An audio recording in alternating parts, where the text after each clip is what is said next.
میں 1000% درست ہوں، میں غلط نہیں ہو سکتا. لیکن اس کے بالکل برعکس آپ دیکھیں گے کہ جب حضرت آدم علیہ السلام کا وہ واقعہ مشہور ہے کہ جب ان سے کہا گیا کہ آپ نے اس درخت کے قریب نہیں جانا. اچھا، اب وہ شجرہ بھی بیان کر دیا قرآن نے کہ شجرہ کہتے ہیں کہ جب آپ اپنے مرکز سے ہٹ کر منتشر ہونا شروع ہوتے ہیں، جیسا کہ ایک درخت جو ہے وہ اپنی بنیادوں میں یکتا ہوتا ہے، ایک ہوتا ہے، اور جوں جوں وہ بلند ہوتا ہے تو وہ منقسم ہونا شروع ہو جاتا ہے، منتشر ہونا شروع ہوتا ہے.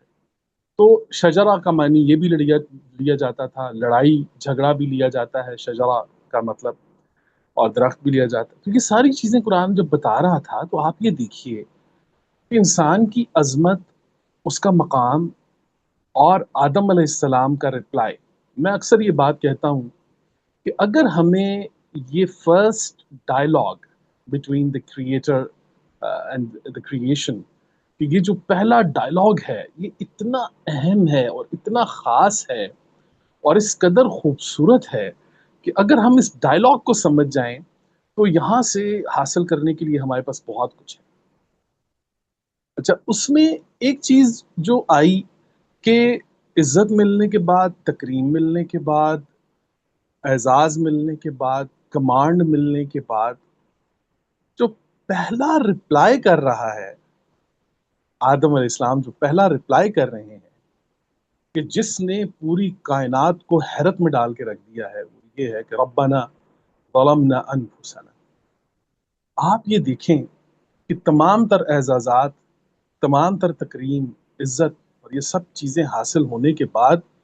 جو پہلا شعور جس نے انگڑائی لی ہے حضرت انسان کی نفسیات کے اندر، اس شعور نے انسان کو خود احتسابی اور خود اعترافی سکھائی. کہ وہ پہلا انسان کہ جس نے اعتراف کرنے کے بعد کہ فرمایا ہے کہ ایسا نہیں ہوا کہ میں اکیلا یہ کام کر گیا ہوں، ربنا ظلمنا، ایک ایسی بنیاد رکھی جا رہی ہے کہ میں تو اس میں ابھی فی الحال اکیلا ہوں، یا میرے ساتھ میری زوج ہے، لیکن آنے والے انسانوں کے لیے بھی ایک ایسی بنیاد رکھی جا رہی ہے کہ جب کبھی ان سے کوئی ایسا معاملہ ہو کہ جس میں کوئی لاقانونیت، کوئی غلطی، کوئی گناہ، کوئی ایسا معاملہ ہوتا ہے، تو اس میں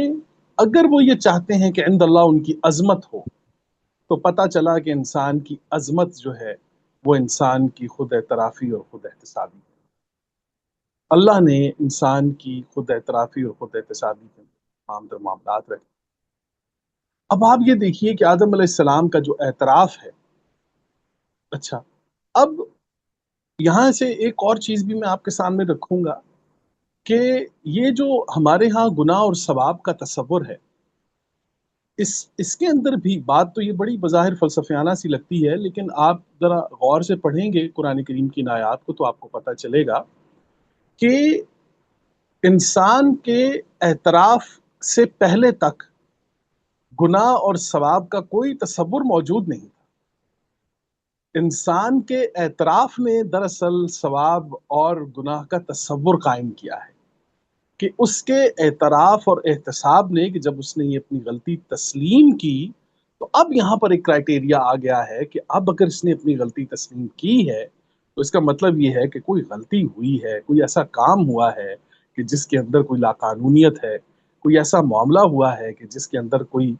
خرابی پیدا ہوئی ہے، اور اب اس کی اصلاح کرنی ہے، اس کو ٹھیک کرنا ہے. تو یہاں پر آپ کو تخریب اور تصلیح ان دونوں کو ایک ساتھ آپ کو نظر آئیں گی چیزیں. تخریب اور تصلیح میں بتا دیتا ہوں کیونکہ اکثر ہمارے احباب کہتے ہیں کہ آپ بڑے مشکل الفاظ استعمال کرتے ہیں. تخریب جو ہے وہ کہتے ہیں جی کسی چیز کا تباہ ہونا، اور تصلیح کہتے ہیں کسی چیز کی اصلاح یعنی ٹھیک ہو جانا. تو جیسا کہ میں بتا رہا تھا کہ ثواب اور گناہ کا تصور جو ہے وہ اعتراف جرم سے پہلے، آدم علیہ السلام کے اعتراف سے پہلے ہی بالکل ایگزسٹ نہیں کرتا تھا، بلکہ یہ حضرت آدم علیہ السلام کے اس مکالمے کے بعد یہ گناہ اور ثواب کا ایک تصور. تو پتہ چلا کہ اس کا موجب بھی موجد جو ہے وہ حضرت انسان ہے، کہ حضرت انسان کی زبان سے نکلے ہوئے یہ الفاظ جو ہیں، یہ گناہ اور ثواب کا تعین ہمارے سامنے آتا ہے پہلی مرتبہ کہ ربنا ظلمنا انفسنا، اے ہمارے رب، ہم نے اپنے نفوس پر، اپنی پرسنالٹیز پر ظلم کر لیا ہے. ربنا ظلمنا انفسنا، اور میں نے بتایا تھا کہ یہ سارے تثنیہ کے صیغے ہیں، لیکن نون اور الف کا جب اضافہ آتا ہے عربی زبان کے اندر تو یہ نون نحنو کے اندر چلا جاتا ہے، جو کہ ہم کے لیے استعمال ہوتا ہے. تو ہمارے رب، اے ہمارے رب، تو وہ ہم کے اندر بات چلی جاتی ہے، جمع کے اندر بات چلی جاتی ہے. تو اس احتساب کو جب آپ دیکھیں گے اور خود اعترافی کو آپ دیکھیں گے تو آپ کو معلوم ہوگا کہ حضرت انسان کی تکریم اور تعظیم جو ہے وہ اس کی خود احتسابی اور خود اعترافی کے اندر اللہ تعالیٰ نے رکھی. اگر آج ہم یہ چاہتے ہیں، اگر آج ہم یہ چاہتے ہیں کہ ہماری زندگی میں مشکلات ختم نہ ہوں تو کم از کم ہو جائیں، ان کی تعداد کم ہو جائے، کیونکہ اگر آپ کی زندگی میں مشکلات یا پریشانیاں نہیں ہیں تو میں سمجھتا ہوں یہ ایک بہت بڑی مصیبت ہے، یہ بہت بڑی پریشانی ہے کہ اگر آپ کی زندگی میں کوئی پریشانی نہیں ہے تو پریشانی کا ہونا تو یہ انسان کی زندگی کی رونق ہے. اور ہاں، یہاں پر ہمارے اساتذہ کی ایک بات مجھے یاد آ جاتی ہے کہ ہمارے اساتذہ فرماتے تھے کہ آپ شکر کیا کریں کہ آپ پریشان ہیں، اور دیکھا کریں کہ الحمدللہ آپ پشیمان نہیں ہیں. آپ شکر کریں آپ پریشان ہیں، آپ یہ دیکھیں کہ شکر ہے کہ میں پشیمان نہیں ہوں، میں پریشان ہوں. تو ہم نے کہا کہ یہ بتائیے کہ پریشانی اور پشیمانی میں کیا فرق ہوتا ہے؟ تو انہوں نے فرمایا کہ پریشانی ہمیشہ کسی بھی جرم سے پہلے لاحق ہوتی ہے اور پشیمانی کسی بھی جرم کے بعد. تو اگر آپ نے کوئی خطا یا کوئی غلطی نہیں کی تو آپ پریشان ہیں، اور اگر آپ نے کوئی غلطی کر دی ہے تو اس کے بعد پشیمانی ہے جس کا سامنا آپ کو. تو یہ آپ یہ دیکھیے کہ حضرت آدم علیہ السلام کے وہ الفاظ، پھر دوبارہ میں اس بات پر آتا ہوں کہ انسان جب اپنی تاریخ میں یہ دیکھتا ہے کہ شعور نے، علم نے، روح نے، یہ تمام تر چیزوں نے مل کر حضرت انسان کے اندر جو پہلی چیز پیدا کی ہے وہ یہ پیدا نہیں کی کہ میری تمام تر غلطیوں اور میری زندگی کی تباہیوں اور میری جو جتنی مشکلات ہیں ان کا ذمہ دار کوئی اور ہے، بلکہ یہ وہ پہلا مقام ہے کہ جہاں پر حضرت آدم علیہ السلام نے یہ فرمایا ہے کہ ربنا ظلمنا انفسنا وان لم تغفر لنا وترحمنا لنكونن من الخاسرین، من الخاسرین. تو یہ آیت جب ہمارے سامنے آتی ہے تو پتہ چلتا ہے کہ انسان جب خود اعترافی اور خود احتسابی کرتا ہے تو وہ عند اللہ کیا مقام رکھتا ہے کہ یہ دیکھیے کہ اسے دوبارہ مواقع عطا کیے جاتے ہیں کہ جس سے وہ اپنی زندگی بہتر بنا سکتا ہے، اپنے آپ کو ٹھیک کر سکتا ہے. یہ تمام تر چیزیں، ایک تو یہ بات تھی جی. اس سے بھی زیادہ بڑی اہم بات جو میں آپ کے ساتھ کرنا چاہتا ہوں کہ دیکھیے، اگر اگر ہم یہ چاہتے ہیں کہ ہماری زندگی میں مشکلات کم ہو جائیں، پریشانیاں کم ہو جائیں، تو اگر ایک کام حضرت انسان کر لے تو ان پریشانیوں میں خاطر خواہ کمی آ سکتی. اور وہ کام یہ ہے کہ آپ اپنی زندگی میں آنے والی مشکلات اور مصیبتوں کا ذمہ دار خود کو تسلیم کر لیں. اپنی زندگی میں آنے والی مشکلات اور مصیبتوں کا ذمہ دار خود کو تسلیم کر لیں. قطع نظر ہم اس موضوع کی طرف بعد میں جائیں گے کہ وہ جو مشکلات ہمیں معاشرے سے ملتی ہیں یا باہر سے ملتی ہیں ان کی بات ہم پھر آگے کبھی کسی ٹاپک پر کریں گے. لیکن فی الحال جو بات ہم جانتے ہیں، ہم سے بہتر کوئی نہیں جانتا کہ میری زندگی میں یہ جو مشکل آئی ہے یا پریشانی آئی ہے اس میں میرا کردار کیا تھا. اگر آپ کو یہ معلوم ہے کہ یہ میرے کردار کی گراوٹ سے، مطلب میرے کردار کے گرنے سے، کہیں اگر میں گرا ہوں یا میں نے کوئی غلطی کی ہے یا کوئی خطا ہوئی ہے مجھ سے یا کوئی گناہ یا جرم ہوا ہے، وہاں پر سب سے بہترین علاج جو آپ اپنے زخموں پر، اپنی مشکلات کے اوپر رکھ سکتے ہیں وہ یہ ہے کہ آپ اس غلطی کو اون کیجیے. آپ اس مشکل کے اندر، اس پریشانی کے اندر اپنی زبان سے یہ الفاظ ادا کیجیے کہ یہ غلطی میں نے کی ہے، یہ غلطی مجھ سے ہوئی ہے. یہاں سے فائدہ یہ ہوتا ہے کہ اگر مرض اور مشکل کی تشخیص ہو جائے تو 50% آپ سمجھیے کہ وہ مرض اور مشکل جو ہے وہ حل ہو گیا، اس کا مسئلہ حل ہو گیا. کیونکہ اس کی تشخیص میں آپ نے جب خود کو سب سے پہلے اعتراف آپ نے کیا، آپ نے اپنے آپ کو اس چیز کا ذمہ دار ٹھہرایا، تو 50% تو آپ کی زندگی کے اندر وہاں سے فرق آ جائے گا. اچھا باقی رہ گیا 50%، تو وہ ہم دیکھتے ہیں کہ قرآن کریم کے اندر اللہ تعالیٰ نے یہ جو بہت سی چیزوں کو ہمارے سامنے پیش کیا ہے. اور ان تمام تر چیزوں میں ایک اور مثال بھی دیتا چلوں یہاں پہ اپنے پروگرامز کو آگے بڑھانے اس پروگرام کو آگے بڑھانے سے پہلے، کہ حضرت یونس علیہ السلام کی مثال بھی آپ لے لیجئے سورہ الانبیاء آیت نمبر 87 کے اندر غالباً.